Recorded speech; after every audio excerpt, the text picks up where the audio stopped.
Bienvenidos a 360 grados, una visión global de la noticia, un espacio para debatir sobre todo lo que sucede en Colombia y en el mundo. Y hoy iniciamos debatiendo sobre la renuncia del embajador de Colombia en Washington, Carlos Urrutia, cuestionado por la polémica asesoría que brindó para la compra de tierras baldías en el Bichada, que pasaron de pobres propietarios a multinacionales. Las denuncias contra Urrutia vinieron de los congresistas del Polo Democrático Jorge Robledo y Wilson Arias y se convierten en un duro golpe a la administración del presidente Juan Manuel Santos. Sin embargo, a pesar de las acusaciones contra Urrutia, el presidente Santos afirmó que su dimisión es un gesto de gallardía y que todos los colombianos deben de tener gratitud con el diplomático. ¿Qué pasará con Urrutia y quién será el reemplazo en Washington? Vamos a debatirlo esta noche en 360. Y también hablaremos en el segundo bloque de las súbitas críticas que ha dado el exministro Germán Vargas Lleras a recortes en el programa para llevar agua potable a las zonas rurales del país, que dice Vargas Lleras son producto de negociaciones con las FARC en La Habana. El exministro afirmó en el Congreso de Acodal, el agua potable a nivel rural no puede terminar siendo resultado de un acuerdo de las negociaciones en La Habana, y se los digo porque el doctor Sergio Jaramillo me pidió en varias oportunidades que le envíe todo el inventario. Sin embargo, hace minutos el exministro dijo, todo está camburro. ¿Qué significan estas críticas de Vargas Lleras? ¿Acaso son asomos de independencia del santismo o es una estrategia para meterle terror a unas negociaciones que parecen estancadas?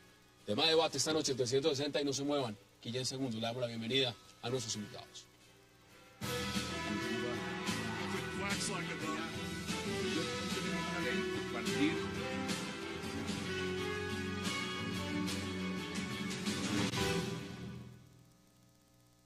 Y qué placer darle la bienvenida esta noche a 360 a Cecilia López, a Juan Manuel Charri y al congresista Iván Cepeda. Qué gusto y gracias por aceptar esta invitación. Gracias. Hace tiempo no nos veíamos, doble placer que esté usted acá. Bueno, ¿cómo le pareció lo del embajador Urrutia y esa renuncia? ¿Tenía opción? ¿Le quedaba otro camino? No, es que se demoró. Y se demoró el gobierno en actuar, porque yo creo que esto estaba teniendo un costo muy alto para el gobierno. Y se demoró el embajador Urrutia, y que ese cuento que le tenemos que dar gracias a cuenta de qué. Es decir, creo que este es un episodio... Gallardía, es gallardo. No, le tocaba renunciar y ha debido hacerlo antes y el gobierno ha debido insinuárselo antes. Ayer salió una cosa en El Espectador que me parece que vale la pena que la viéramos. Es decir, no solamente es todo el problema que conocemos, sino por qué se hace esa inversión a través de España y de Luxemburgo. Esa es una modalidad que ya la habíamos conversado algunos economistas, en que resulta que los inversionistas extranjeros son inversionistas colombianos, que hacen toda la vuelta para beneficiarse de los privilegios que supuestamente se les están dando a los extranjeros. Pero eso es hacer trampa. Eso se llama trampa. O sea que por donde miren el caso está lleno de complicaciones. Esto es estaferrato transnacional. No, sí, es más o menos. Eso me recuerda a algo muy similar a lo que hacían con el fondo premium de Interbolsa. Que lo creaban y lo sacaban por afuera y llegaba la plata y entraba en el mismo sitio. No, eso es lamentable. Me parece que es un golpe duro para el gobierno. Y ojo pues con este nombramiento de amigos en el cuerpo diplomático. ¿Cuánto hace que estamos diciendo, por favor, recuperen la nómina en la Cancillería? Claro que siempre tienen que haber nombramientos políticos, entre comillas, pero se ha despreciado la carrera de una manera impresionante. Pero mira, aquí quedan dos embajadas importantes para Colombia sin sus embajadores, sería Venezuela y Colombia. Juan Manuel, bienvenido. ¿Usted cómo lo ve? ¿Le queda otro camino al embajador Urrutia? Pues probablemente. Yo lo que diría, Hassan, es primero que el debate debió haberse dado en primera instancia frente a los que adquirieron la tierra, que son los principales responsables. Y tenemos un segundo debate que por supuesto está enmarcado en una discusión política de oposición y gobierno, que es el del embajador y el rol de los abogados. Yo creo que ahí tenemos un gran debate que no hemos dado. Y es si los abogados tenemos que defender los intereses de nuestro cliente. Eso fue lo que dijo utilizando todas las leyes y digamos... el abogado no era parte del asunto también, sí, claro, es una cuestión que hay que discutir. O si el abogado, por el contrario, es un auxiliar de la justicia. Si su rol debe ser justamente pues, dar el marco y decirle a su cliente hasta acá se puede, hay unas figuras jurídicas que seguramente aflorarán, que es el fraude a la ley y el abuso del derecho, que son muy grises porque no son claras y son valoraciones que tiene que hacer el juez. Pero yo creo que aquí... nos hemos enfocado en la figura pública y hemos dejado de lado lo principal, que son los adquirentes, Y tenemos el debate del rol de los abogados. Congresista, bienvenido. ¿Cómo lo ve usted? Bueno, tiene tantas aristas este asunto. En primer lugar, el papel del control político del Polo Democrático. Creo que se demuestra que es un control político que existe, que es real. Se había dicho que en el Congreso no se hacía control político. Bueno, aquí hay una pequeña demostración de que sí se está haciendo y que tiene resultados eficaces. En segundo lugar, una pésima jugada política del presidente, una jugada a dos bandas, acusar a Robledo de ser el instigador de la protesta para sacarse de encima pues esa aluvión de movimientos sociales en distintas zonas del país. Y en segundo lugar, para vengarse del congresista por las denuncias. Y ambas cosas se vienen al piso al día siguiente con semejante renuncia. En tercer lugar, la discusión sobre la política agraria. Es decir, aquí está en el centro del asunto el tema de la unidad agrícola familiar, el tema de la necesidad de una reforma agraria. El gobierno, por una parte, discutiendo que no se pueden hacer zonas de reserva campesina, pero por otro lado estas personas tenían en sus manos 42.000 hectáreas de tierra adquiridas con métodos que son realmente eso que usted menciona, fraudulentos. Esas son palabras del INCODER, no son nuestras. Y además de eso, además de esa situación, pues también esta empresa Cargill. Realmente la renuncia del embajador tiene que ver con que está de por medio una empresa que tienen un papel y un nombre en Estados Unidos. Esto ya fue portada en Time, el New York Times escribió. Correcto, digamos, ahí estaba de por medio Cargill ya, digamos, como una discusión que no era simplemente un embajador, sino que involucraba una empresa de Estados Unidos. Y por último, lo que menciona la doctora Cecilia López, ¿cuáles son los criterios para ser diplomático colombiano en el exterior? Tener un prontuario judicial, estar subyúdice. Yo hice en su momento la petición de que el señor Bisbal Martelo, el señor Mario Montoya, el señor que estaba en el Vaticano, César, bueno, en fin, una serie de embajadores que tenían procesos judiciales muy serios, y el señor Arana, Salvador Arana, el señor Noguera, que también estuvo en una embajada. Es decir, es una lista muy larga, pues muy interesante, de vergüenzas nacionales en el exterior. Porque además la ministra Holguín ha dado unas declaraciones y dice, es que nosotros somos gente decente. Eso lo dijo. Ya se las voy a leer. Vamos a ver extractos de la carta del embajador Urrutia, su carta de renuncia. Veamos extractos de ese documento. Confío plenamente en la legalidad de las tesis jurídicas que sustentan ese trabajo. Infortunadamente, la discusión política se ha enfocado más en la forma que en el fondo, y hay resistencia a escuchar razones jurídicas que concluyen que las adquisiciones de tierras se ejecutaron conforme al derecho. Estas circunstancias exigen que me retire de la embajada para defender mi conducta anterior. No puedo dar pie a que se perciba que busco escudarme en la posición que ocupo. Por ello, he tomado la determinación de renunciar al cargo de embajador de Colombia en Washington. Esos son extractos de la carta y ya los vamos a debatir. Quiero darle la bienvenida también a José Félix Laforí. Gracias por aceptar la invitación. Muchas gracias por invitarme. Mire, le voy a contestar lo que usted me preguntaba. Las declaraciones de la canciller son las siguientes. En ningún momento le pedimos la renuncia. Quien subrayó además que junto al presidente Santos vamos a evaluar el momento en que el señor Urrutia se devuelva al país, y enfatiza, somos gente decente. Es decir, ¿quiénes son los indecentes? ¿Es indecente el senador Robledo o quién es indecente por plantear la situación?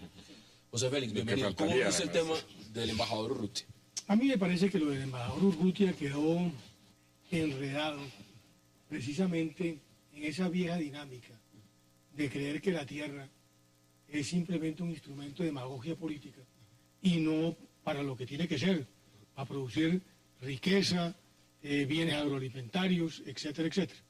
Y claro, como de tiempo atrás han venido con esa vieja tendencia, pues finalmente la legislación terminó por restringir las posibilidades de que la altillanura se pudiera hacer un desarrollo agroindustrial de tamaño importante. Y en consecuencia, bufetes como el de embajador terminaron buscándole un esguince a la ley para ver cómo habilitaban. ¿Cómo podían hacerlo? ¿Qué camino cogían? Y ahí terminó enredado. Creo que el embajador, como cualquiera de las firmas que han estado participando en este tipo de soluciones, pues terminaron enredadas en la galimatía en que el país está involucrado por no tener una visión clara y real de las inmensas posibilidades que tiene el campo. ¿Qué dicen ustedes? Yo quisiera volver a algo que usted dijo, y es el tema de la ética, el tema de los abogados. Yo creo que todos nos asombramos cuando vimos al doctor Uribe, el abogado que hizo todo este tipo de cosas y que aparecía como el dueño de las 22 empresas. Cuando dijo claramente, dijo, primero, esto es una, como los abogados sofisticados. ¿Sí? Así dijo. Y además dijo, es que nosotros tenemos que complacer a los clientes. No sé si fue la palabra exacta, pero eso fue lo que yo entendí.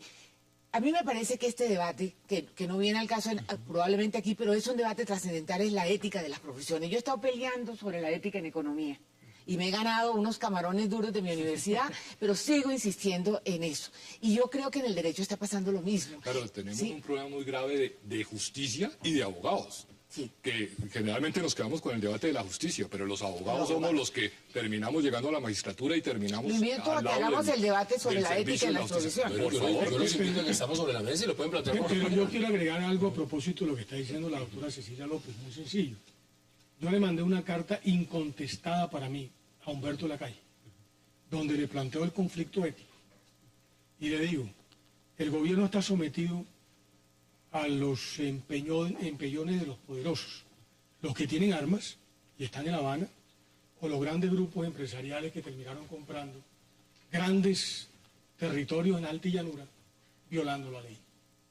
Ahora el gobierno tendrá que ver cómo, sin afectar desde el punto de vista ético la autoridad que le tendría que asistir para seguir propiciando los diálogos, a propósito de la demagogia que el mismo gobierno ha tratado de generar en el tema de la tierra para salvar en ese momento al embajador y a las firmas, a las grandes firmas que están ahí vinculadas. Pero, doctor Laforet, ¿y dónde queda en esa cartografía que usted hace las 40 millones de hectáreas de los ganaderos? ¿O eso es un sector menospreciable que no pertenece a los poderosos? Es que usted está equivocado, Iván Cepeda. Que son por una además razón elemental. improductivas. No, perdóneme. Es que ese es el problema de La Habana y por eso me parece que aquí lo que hay es un sofisma en la discusión. Es que se dice 38 millones de hectáreas en la ganadería, lo cual probablemente es cierto, lo vengo sosteniendo. Y vengo sosteniendo que el sector ganadero necesariamente tendrá que desprenderse de 10 o 15 millones de hectáreas. Lo dije del 2006. Aleluya. Claro, lo dije del 2006, no, pero no como usted lo quiere, que nosotros regalemos la tierra. Nadie Pero regala ¿quién nada. pide regalos? No, perdóneme un un poquito segundo, de ética. Perdóneme un segundo. No. El problema es que la provisión de bienes públicos, precisamente para hacerla productiva y competitiva, no llega al campo. Los ganaderos no quieren la tierra para pasear en ella, sino para tratar de generar riqueza. Y no generan riqueza. ¿Y cuál es el porque escándalo con las 9 millones de hectáreas que piden los campesinos para sus zonas de reserva? Mucha, porque si fuera para producir riqueza y bienestar, ¿Usted qué cree? lo aplaudo. Las zonas de reserva están convertidas en cotos de criminalidad. ¿Cuáles? Todas las actuales, incluidas las del Catatumbo. No. La zona de todas. criminalidad, ¿sabe dónde la Todas. tienen? Ahí Y en el vaya- punto y del vaya- Ubérrimo, donde y está vaya- la señora La Gata. ¿Usted escuchó las últimas La noticias gata es que una tenemos? criminal y bien puede la Esas sí justicia son zonas hacer lo que realmente, corresponda. de crimen. Bueno, pero aquí Vaya al aquí Caquetá. hay un punto que me parece interesante. Yo vuelvo al tema de la tierra. Es que esto pone sobre el debate el tema del modelo agrario. No, pues el modelo. Claro, ese es el tema de fondo. El problema es la no Ese es el tema de fondo. Eso es realmente lo que y se la está gran debatiendo. ventaja es que está en la agenda. Bueno, yo quiero preguntar una cosa. Sí, sabemos hace mucho tiempo de la ganadería extensiva, eso, la ganaderización de la agricultura la sabemos, lo hemos dicho, pero yo me hago una pregunta, ¿por qué el fondo ganadero, que tal vez es el segundo fondo más importante en términos de recursos después del café cuando tenía plata, no ha hecho nada por los bienes públicos? No tiene nada que hacer, Cecilia, por una razón elemental, qué? porque tú fuiste ministra de Agricultura.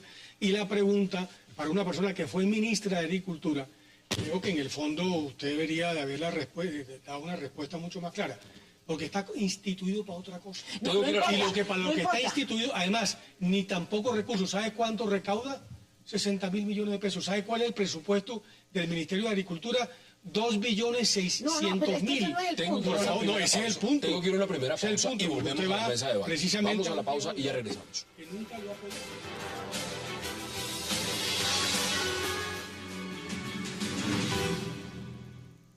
Yo en esto transmitirle al embajador Carlos Urrutia el agradecimiento del gobierno, de la Cancillería, del mío propio, por ese trabajo tan profesional, de tanto compromiso, de tanta dedicación que realizó en estos meses, casi año, frente a la Embajada de Washington. Regresamos a 360. Ampliemos. Y se lo pregunto a usted primero, Manuel. El tema del modelo agrario implica posiciones. Plantear la pregunta no es sencilla, pero muchos dirían hay que permitirle a las multinacionales, a las grandes compañías, que puedan tener grandes extensiones de tierra en el país. Porque los campesinos, de por sí solos, sin vías, sin infraestructura, pues no pueden desarrollar el campo. Eso es un planteamiento. Usted comparte ese planteamiento y se lo pregunto de esa forma, porque eso es lo que dice en su carta de renuncia el embajador Urrutia. Él lo sustenta de esa forma y dice que ese es el debate. ¿Usted comparte lo que dice el embajador Urrutia o es de otra forma? A ver, no, sin ser especialista en el tema, sí comparto ese punto de vista. Y es más, incluso creo que ofrecerle tierra a las víctimas del conflicto y a las personas que se van a reinsertar puede ser muy riesgoso, porque se trata de una actividad de alto riesgo. Y es someter a los que tienen poco capital a someterse a eso, cuando justamente se trata de que sean empresas con músculo financiero que puedan explotar correctamente las tierras. Ahora, tendrá que ser una política equilibrada, porque tiene que haber tierra para todos, ¿no? Para empresarios, para medianos y para pequeños. ¿Qué dicen ustedes? Yo creo que... Si no son menores de edad, tienen derecho a existir, por supuesto, y su economía es tan respetable como cualquier otra. Está demostrado por estudios internacionales que la economía campesina es productiva y puede ser rentable. Pero bueno, si todo se le quiere dar, pues si también si todo se le quiere dar a las multinacionales y a las corporaciones gigantescas, es que esa es la política que hay. Yo me pregunto lo siguiente, ¿cómo es posible que para obtener una zona de reserva campesina se tengan que tardar 4 años en papeleos y cumplir toda una serie de exigencias de carácter legal y jurídico de los campesinos, y a estos señores de Cargill, bien asesorados, digamos, pueden acumular 42.000 hectáreas en un santiamén? Pero es que no podemos... Es que son dos modelos distintos. El problema del Estos son dos modelos totalmente distintos. Yo estoy de acuerdo con el doctor Juan Manuel Charri. No. A ver, yo estoy de acuerdo con el doctor Charri. Mire, muy sencillo. El gran problema de Colombia es el minifundio y el microfundio. Cuando usted mira la estructura, la caracterización cafetera, arrocera, ganadera, para información de la doctora Cecilia, que fue ministra de Agricultura, 244.000 ganaderos de 498.000 tienen menos de 10 vacas. Pero los otros 403.000 tienen menos de 50. Esa es la estructura. Pero son 400.000 muy pequeños y pequeños. 400.000. Vaya a buscar el arroz. En consecuencia, aquí lo que hay que hacer es un gran esfuerzo, precisamente con ese pequeño, para evitar que la política de libre comercio no termine por arruinar. En otras palabras, hay que permitir, digamos, que firmas de abogados consultores como la firma Urrutia pueda encontrar esos vacíos legales para que venga una multinacional y acceda a esa tierra. No, estoy en desacuerdo.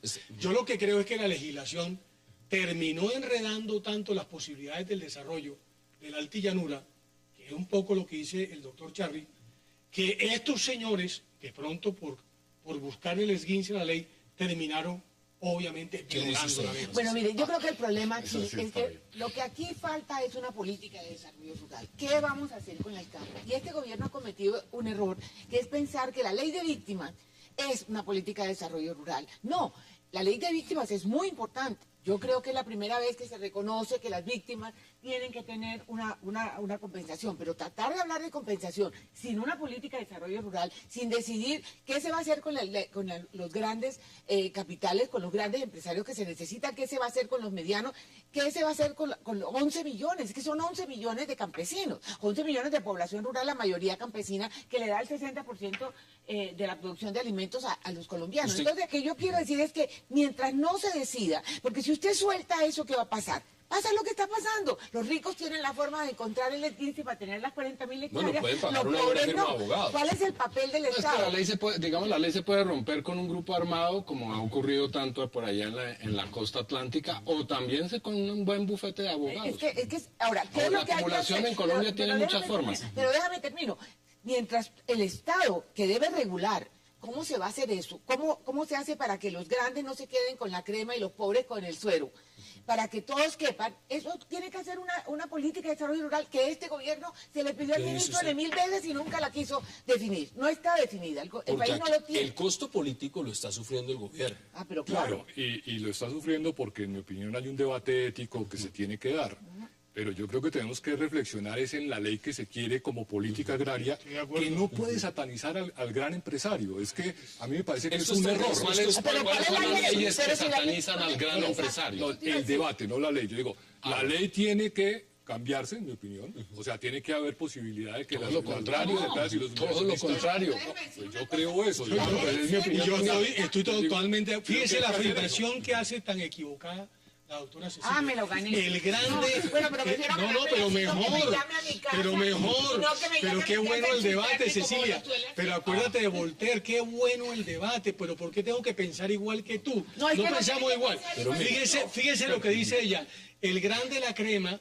No, en este caso, las tierras que los grandes terminaron tomando es precisamente la tierra menos productiva, ácidas, que requieren... Pero por favor, no, ese gente es realmente miserable. Las tierras ácidas y las tierras que no les interesaban, le metieron a eso un bufete de abogados, crearon 27 empresas ficticias para unas tierras que no tienen ningún tipo de valor. ¿Quién dijo que era el gran futuro? Mire, por favor, yo estaba allá, doctor Lajorí, yo estaba allá, donde estaba el señor Carranza, donde estaban todos los grupos paramilitares del señor Carranza. Mire, señor Cepeda, yo le voy a pedir una cosa. Usted lo que quiera, pero es que yo fui el de una cosa con todo aprecio. Mire, sí. Yo soy un ciudadano. Pero ¿por qué le choca decir ¿por qué le choca que yo diga que el señor Carranza vive al lado de la altillanura? Entonces, si no le importa, déjeme decirlo. Y puedo decirlo además. Pero que usted porque es la dice verdad. Y se refiere a mí. Yo no tengo ningún tipo de evidencia sobre eso. Pero sí es la verdad. Las empresas que han invertido en la altillanura, por ejemplo, la Facenda. ¿Usted conoce la historia de la Facenda? Los señores de la Facenda tienen una historia bastante complicada con una propiedad que se llama el Brasil, que a propósito acaba de intervenir el INCODER y acaba de decir que allí hay un problema exactamente de este tipo de movidas de testaferrato. Ese tipo de movidas las hacían con la ayuda del señor Carranza, en esas tierras áridas, desérticas, que nadie quería invertir, donde hay un gigantesco complejo agroindustrial. Allí es donde se han hecho ese tipo de cosas. Lo que dice, pero permítame, es que aquí el problema que plantean ellos dos, me disculpo un momento, es que aquí no se puede admitir ningún otro modelo que no sea la agroindustria, el latifundismo, la ganadería extensiva. No es posible. Pero ¿quién ha dicho eso? Ustedes que varias cosas que me parece que son de fondo. Primero, lo dijo el doctor Charly con absoluta claridad. Si la ley no hubiese sido esa ley, sino una ley que habilitara grandes, pequeños y medianos, pudieran tener una visión absolutamente convergente de la Colombia rural, no hubiera pasado nada. Lo que él se refiere a propósito de la Facenda, lo que no conozco, es precisamente el mismo problema que tiene Río Paila o que tiene Cargill o que tiene cualquier otro, las declaraciones por el problema de la ley. Para eso el senador Robledo ha dado declaraciones. Veamos esas declaraciones. Después quiero hacer un comentario. Lo primero es señalar esto. La renuncia del doctor Carlos Urrutia la vemos nosotros primero que todo como un hecho positivo para Colombia. Realmente la presencia del embajador Urrutia en Washington le estaba haciendo un daño inmenso al país, porque esto ya era un problema mundial. O sea, estaba involucrada una transnacional como Cargill, era ya noticia en el Wall Street Journal, en Times. O sea que esto ya era un asunto mundial. Entonces, digamos, celebremos primero que el doctor Urrutia y el presidente Santos hayan entrado en razón, cosa que han debido hacer antes, pero bueno, más vale tarde que nunca, y entraron en razón y se dio la renuncia, y repito, este es un triunfo para Colombia. Lo otro que queremos señalar también es que este es un triunfo del debate civilizado, del debate democrático, con razones y con argumentos, porque lo que hicimos con el representante Wilson Arias fue adelantar un debate de fondo, con razones y con argumentos que se fueron volviendo demoledores hasta que al doctor Santos y al doctor Urrutia les quedó imposible sostenerse. Lo otro que quiero resaltar muy especialmente, y probablemente he debido empezar por allí, es que el mérito principal en lo que tiene que ver con que este debate se hubiera terminado planteando le corresponde a mi querido compañero de bancada, el representante de la Cámara, Wilson Arias, porque es él quien desde que llega al Congreso hace 2 años empieza a poner los ojos sobre esos horrores de la altillanura y va, digamos, avanzando en el asunto. Yo termino también retomando el tema y hago parte de él, pero quiero hacerle todo el reconocimiento. Acá hay un tema, yo le voy a dar la palabra, pero le voy a agregar otro elemento al debate, el editorial del Tiempo. Un editorial donde al final no lo voy a leer completo, pero le voy a decir los últimos párrafos, se los voy a leer rápidamente.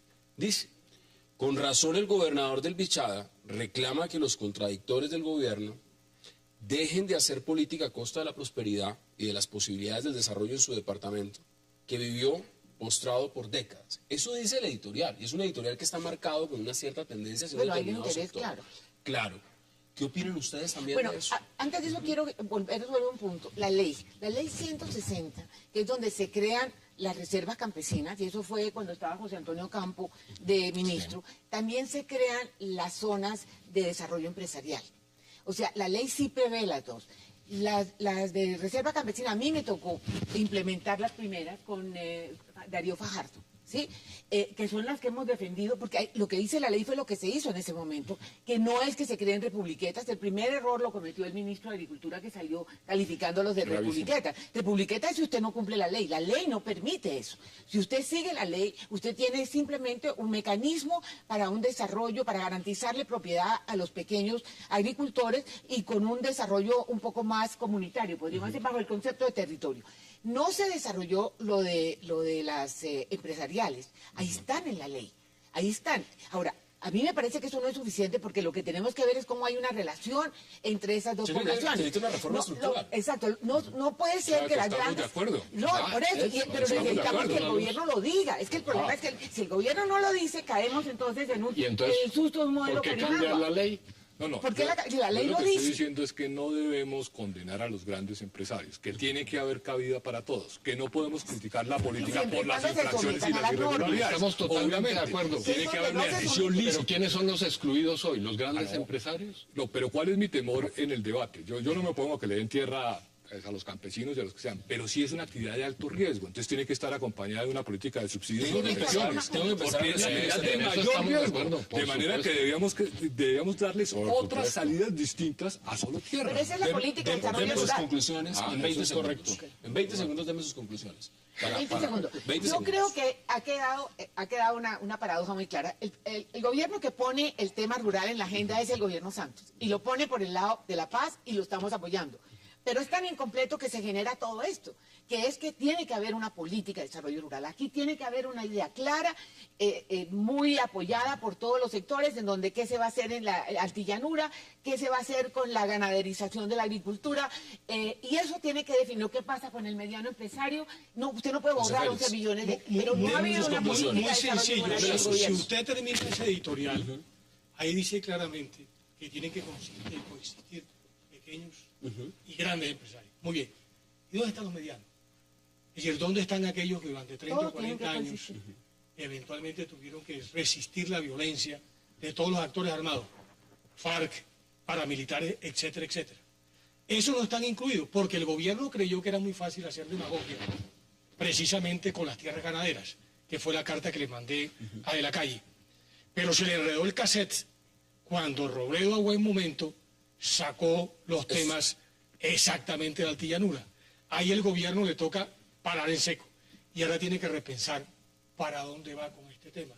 Ya verá usted que las normas que sacará el gobierno para corregir los entuertos van por lo menos a generar un debate de fondo sobre la Colombia rural posible. Deme sus conclusiones. No, el debate ya está planteado y en esto está concernido también el doctor Laforí, por supuesto, que no puede presentarse simplemente como un actor imparcial. No, aquí vamos a tener que entrarle realmente al tema de la reforma agraria, una reforma agraria integral, en la cual no está excluido nadie. Yo creo que ese no es el asunto. Aquí nadie ha planteado, ni los campesinos de las zonas de reserva, ni siquiera los que se quieren ver en La Habana como los que son absolutos enemigos del latifundio. la desaparición de la gran propiedad. El asunto es simplemente un mínimo de racionalidad que se está pidiendo. No es posible que para que una transnacional de la minería obtenga un título se requieran 24 horas y para obtener una zona de reserva agraria se requiera, digamos, que muera gente en una vía. Eso es totalmente irracional. Y este debate, afortunadamente, ha planteado el asunto sobre uno de los... Deme sus conclusiones ahora en 20 segundos, Juan Manuel. Yo creo que tenemos que pensar en la empresa y no podemos satanizar ni condenar, digamos, a los grandes inversionistas. Hacer empresa en condiciones legales, éticas, con responsabilidad social, es parte del desarrollo económico y es parte del desarrollo del campo. Bueno, vamos a ir a la pausa, pero también ustedes, me imagino, todos estarán pensando en algún nombre que pueda ser postulado a la embajada en Washington. Yo tengo un candidato. Usted tiene un candidato. Vamos a la pausa y ya regresamos en 360.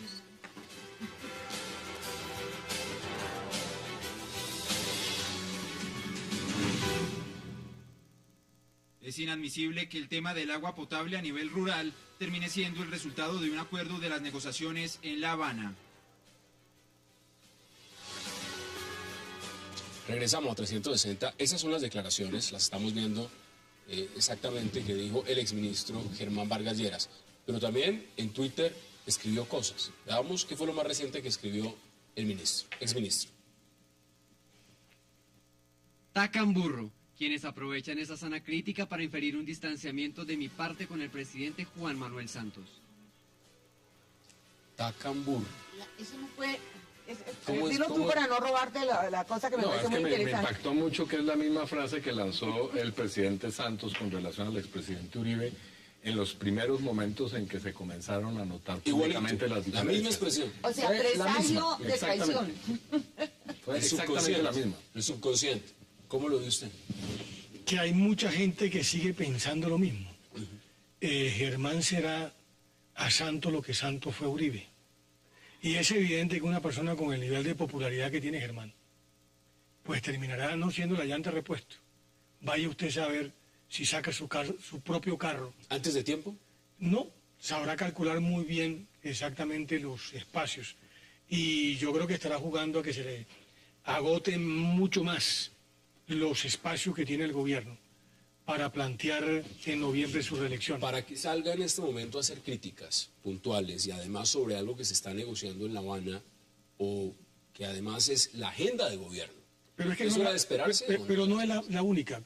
Recién salido dijo que el gobierno estaba atendiendo demasiado el tema de La Habana y que ese no era un tema suficientemente importante como para dedicarle toda la fuerza Pero si el del gobierno. presidente, su gran frase en el discurso del 20 de julio fue, no sé exactamente, me la juego. Sí, me la juego por la paz. Me la juego por la paz.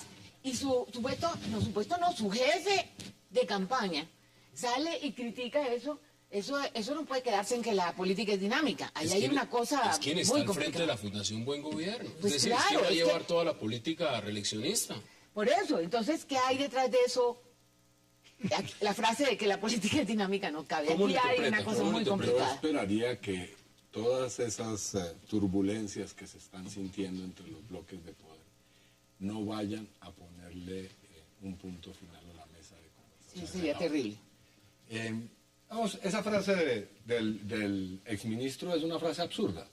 Vamos, por supuesto, el tema de un acueducto no debe ser parte de un proceso de negociación de paz. Pero en Colombia, lamentablemente, esas son las cosas que tenemos que discutir para ponerle punto final a la guerra.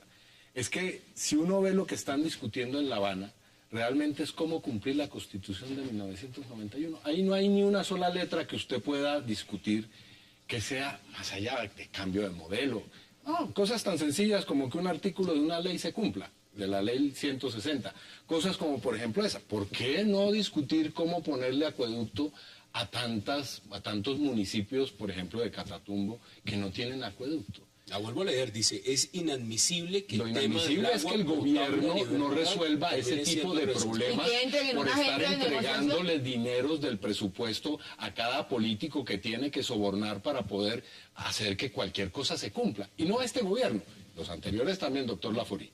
Es decir, inadmisible lo que acaba de pasar. No, lo inadmisible es que este país sea como es. Es decir, que digamos, el tema de un acueducto se convierta en una cosa tan mezquina como un tuit de alguien que quiere de pronto telegrafiarle a su jefe político que le va a lanzar un guante a la cara. Ese es el problema.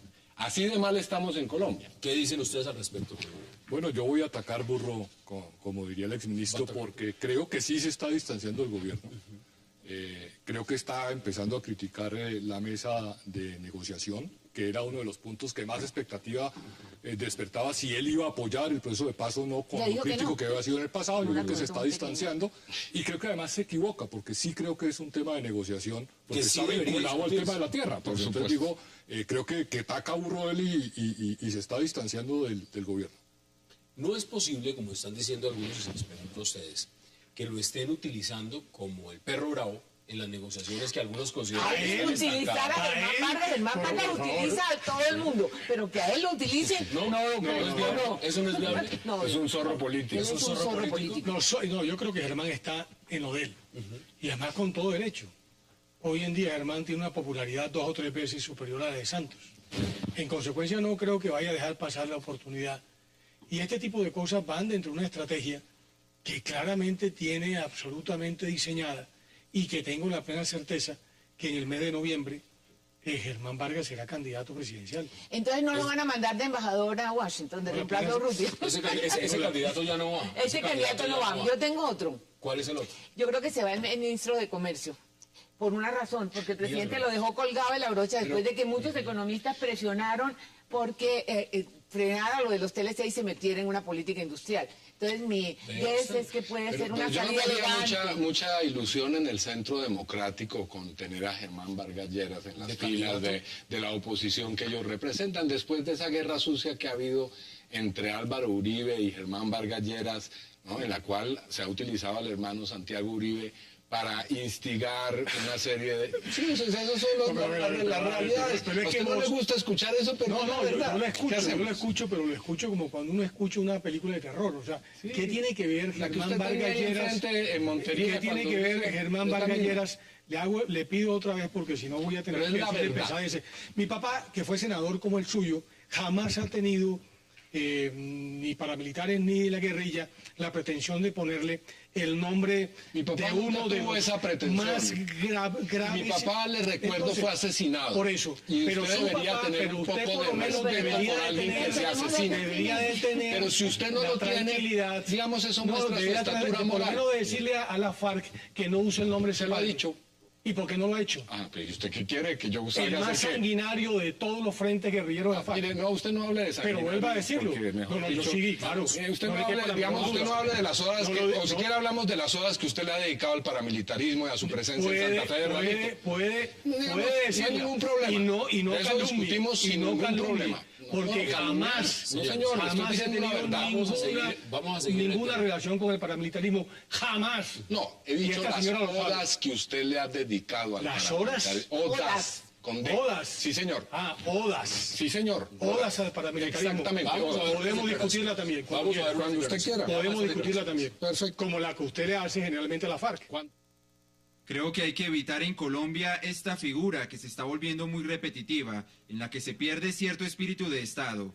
Es que cuando uno ha sido alto funcionario de un gobierno, nadie se explica que salga a hablar mal de ese gobierno. Como usted se dará cuenta, Juan Manuel Charro, al vicepresidente no le gustó las declaraciones. No, para nada. Para nada. Y además dice que no está bien que un exministro que acaba de salir hace apenas 2 meses hable mal del gobierno. ¿Usted qué dice al respecto? Lo primero, precisar que el vicepresidente no hace parte del gobierno, que es un error común.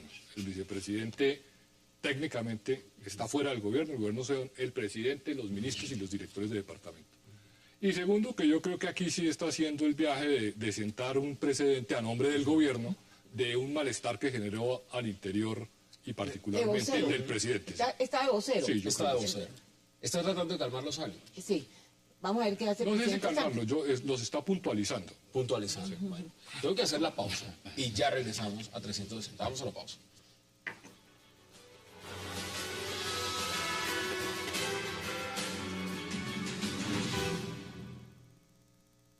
Esta es como la primera vez que sale el doctor Germán Vargas Lleras a decir una cosa sobre el proceso y no propiamente para apoyar. A mí eso me sorprendió. Estoy perplejo. Eso le está diciendo, regresamos a 360, lo dice Luis Carlos Villegas, y por supuesto tiene una repercusión en La Habana, porque él forma parte del equipo negociador.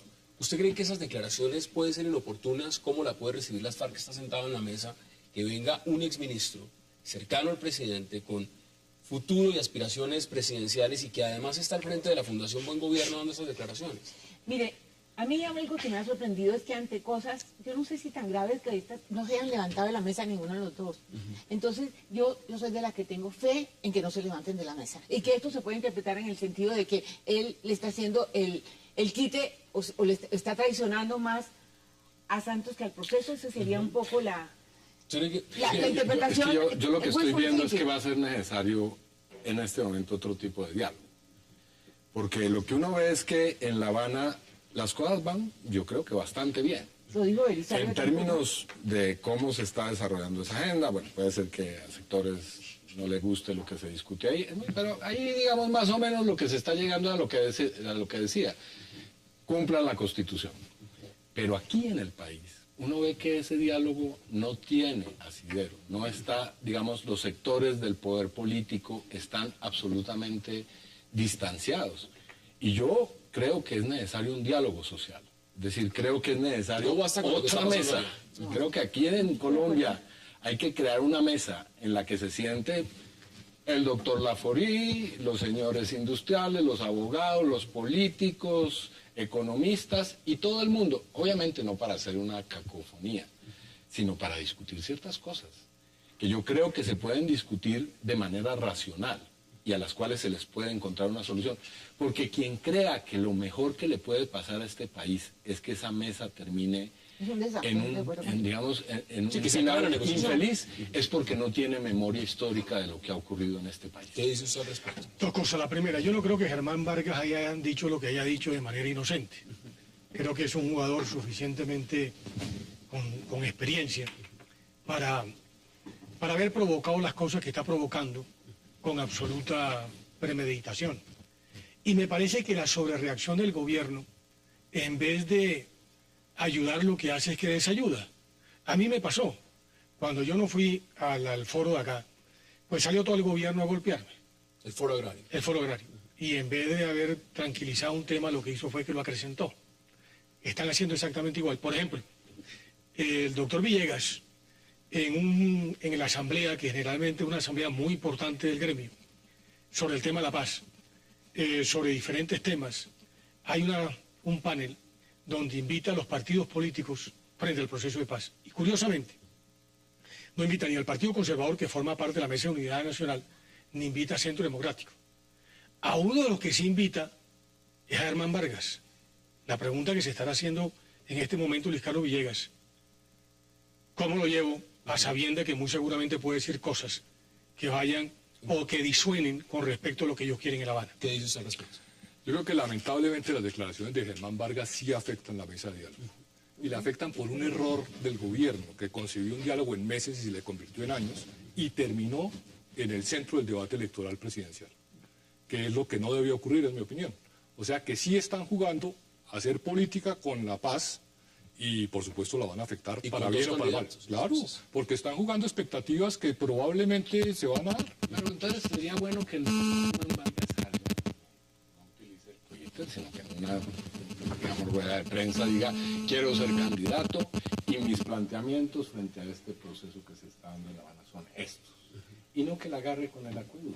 Es decir, esa es una manera usted en este momento tan, digamos, colombiana de hacer las cosas. ¿El presidente Santos yendo por la reelección como está esto encaminado? ¿O de pronto no he notado ninguna declaración que dé a entender una cosa distinta? Pero, ¿y para qué Pero están ocurriendo cosas muy graves en el país. ¿Y por qué pone a Naranjo en el mismo grupo? Es un mensaje que está diciendo desde el primer momento a Germán: tengo una llanta de repuesto que puede no ser tú. Que está ahí. Que está ahí. Me quedan menos de un minuto. Denme sus conclusiones en 20, 30 segundos. Conclusiones sobre tanta cosa que hemos dicho. ¿Sobre qué? Yo creo que está muy revuelto esto. Yo insisto en que no se van a parar de la mesa. Yo espero, porque yo creo que las FARC sí deben tener claro que esta oportunidad ¿Y no vi se a les Germán vuelve a Vargas repetir? siguiendo la línea de Fundación Buen Gobierno? Yo veo a Germán Vargas buscando una línea por su cuenta. Yo creo que no sé qué estará pasando adentro, porque a uno le parece inoportuno, pero a lo mejor, según los cálculos de ellos, seguramente basado en encuestas y que tiene el doble de la popularidad, en este momento está pensando en él más que en cualquier otra cosa. ¿Usted lo ve de la misma forma? ¿Cuáles son sus conclusiones? ¿Lo ve siguiendo la línea de buen gobierno o lo ve saliendo? No, yo veo aquí a las personas haciendo mala política. Política de coyuntura, política con temas tan delicados como la paz, política personalista. Ojalá hiciéramos buena política con, digamos, con más conceptual, más programática, más de partido y no personalista. ¿Cuáles son sus conclusiones? Yo creo que más allá de hechos puntuales como el de Germán Vargas Lleras o el del señor Urrutia, repito, es necesario un diálogo social. Ningún proceso de paz se ha dado, si es serio, a partir simplemente de la mesa que han establecido quienes están directamente enfrentados. En Irlanda del Norte, paralela a esa mesa, hubo una mesa de todos los partidos políticos, los sindicatos y todas las organizaciones para discutir realmente si era posible llegar a la paz. Y lo han hecho. Y lo han hecho. Por lo menos en la primera fase. Muy sencillo, quien siembra viento recoge tempestades. El gobierno creyó que la manera como eventualmente podía salir adelante en un segundo periodo era precisamente abriendo la mesa de La Habana. Y creo que lo que le va a quitar posibilidades reales al gobierno para reelegirse es justamente La Habana, porque las expectativas que ha generado con respecto a La Habana no se comparecen con la realidad del proceso, así quienes estén interesados en el proceso digan lo contrario. José Félix Laforí, gracias. Ahí están las posiciones, gracias por aceptar la invitación. Congresista, gracias por aceptar la invitación. Muy amable, gracias también. Y Juan Manuel Charre, gracias por aceptar la invitación. A usted, gracias por acompañarnos. Nos vemos mañana de nuevo a la misma hora para seguir debatiendo toda la agenda política de Colombia y del mundo. Es una próxima oportunidad.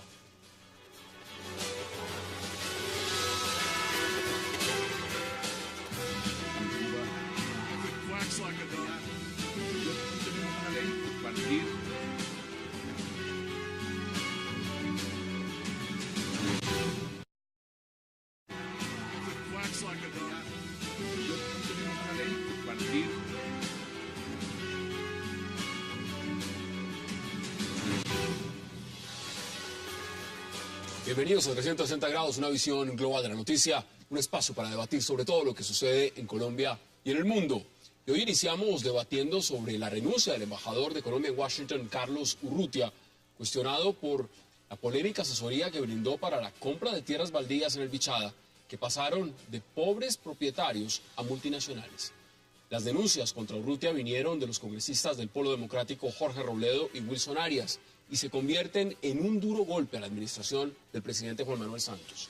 Sin embargo, a pesar de las acusaciones contra Urrutia, el presidente Santos afirmó que su dimisión es un gesto de gallardía y que todos los colombianos deben de tener gratitud con el diplomático. ¿Qué pasará con Urrutia y quién será el reemplazo en Washington? Vamos a debatirlo esta noche en 360. Y también hablaremos en el segundo bloque de las súbitas críticas que ha dado el exministro Germán Vargas Lleras a el fondo premium de Interbolsa, que lo creaban y lo sacaban por afuera y llegaba la plata y entraba en el mismo sitio. No, eso es lamentable, me parece que es un golpe duro para el gobierno. Y ojo pues con este nombramiento de amigos en el cuerpo diplomático. ¿Cuánto hace que estamos diciendo, por favor, recuperen la nómina en la Cancillería? Claro que siempre tiene que haber nombramientos políticos, entre comillas, pero se ha despreciado la carrera de una manera impresionante. Pero mira, aquí quedan dos embajadas importantes para Colombia sin sus embajadores, sería Venezuela y Colombia. Juan Manuel, bienvenido. ¿Usted cómo lo ve? ¿Le queda otro camino al embajador Urrutia? Pues probablemente. Yo lo que diría, Hassan, es primero que el debate debió haberse dado en primera instancia frente a los que adquirieron la tierra, que son los principales responsables. Y tenemos un segundo debate que por supuesto está enmarcado en una discusión política de oposición y gobierno, que es el del embajador y el rol de los abogados. Yo creo que ahí tenemos un gran debate que no hemos dado.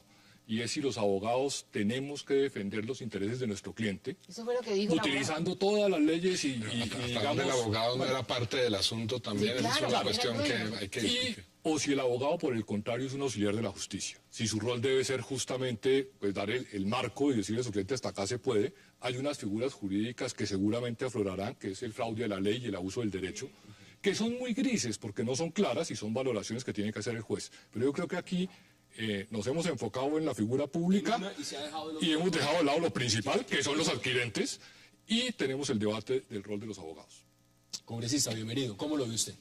Bueno, tiene tantas aristas este asunto. En primer lugar, el papel del control político del polo democrático. Creo que se demuestra que es un control político que existe, que es real. Se había dicho que en el Congreso no se hacía control político. Bueno, aquí hay una pequeña demostración de que sí se está haciendo y que tiene resultados eficaces. En segundo lugar, una pésima jugada política del presidente, una jugada a dos bandas, acusar a Robledo de ser el instigador de la protesta para sacarse de encima pues esa... Qué gusto y gracias por aceptar esa invitación. Hace tiempo no nos veíamos, doble placer que esté usted acá. Bueno, ¿cómo le pareció lo del embajador Urrutia y esa renuncia? ¿Tenía opción? ¿Le quedaba otro camino? No, es que se demoró. Y se demoró el gobierno en actuar, porque yo creo que esto estaba teniendo un costo muy alto para el gobierno, y se demoró el embajador Urrutia, y que ese cuento que le tenemos que dar gracias a cuenta de qué. Es decir, creo que este es un episodio... Gallardía, es Gallardo. No, le tocaba renunciar y ha debido hacerlo antes, y el gobierno ha debido insinuárselo antes. Ayer salió una cosa en El Espectador que me parece que vale la pena que la viéramos. Es decir, no solamente es todo el problema que conocemos, sino por qué se hace esa inversión a través de España y de Luxemburgo. Esa es una modalidad que ya la habíamos conversado algunos economistas, en que resulta que los inversionistas extranjeros son inversionistas colombianos, que hacen toda la vuelta para beneficiarse de los privilegios que supuestamente se les están dando a los extranjeros. Eso es hacer trampa. Eso se llama trampa. O sea que por donde miren el caso está lleno de complicaciones. Esto es estaferrato transnacional. No, sí, es más o menos. Eso me recuerda a algo muy similar a lo que hacían con los cortes en el programa para llevar agua potable a las zonas rurales del país, que dice Vargas Lleras son producto de negociaciones con las FARC en La Habana. El exministro afirmó en el Congreso de Acodal, el agua potable a nivel rural no puede terminar siendo resultado de un acuerdo de las negociaciones en La Habana, y se los digo porque el doctor Sergio Jaramillo me pidió en varias oportunidades que le envíe todo el inventario. Sin embargo, hace minutos el exministro dijo, todo está camburro. ¿Qué significan estas críticas de Vargas Lleras? ¿Acaso son asomos de independencia del santismo o es una estrategia para meterle terror a unas negociaciones que parecen estancadas? Tema de debate esta noche en 360 y no se muevan, que ya en segundos le damos la bienvenida a nuestros invitados.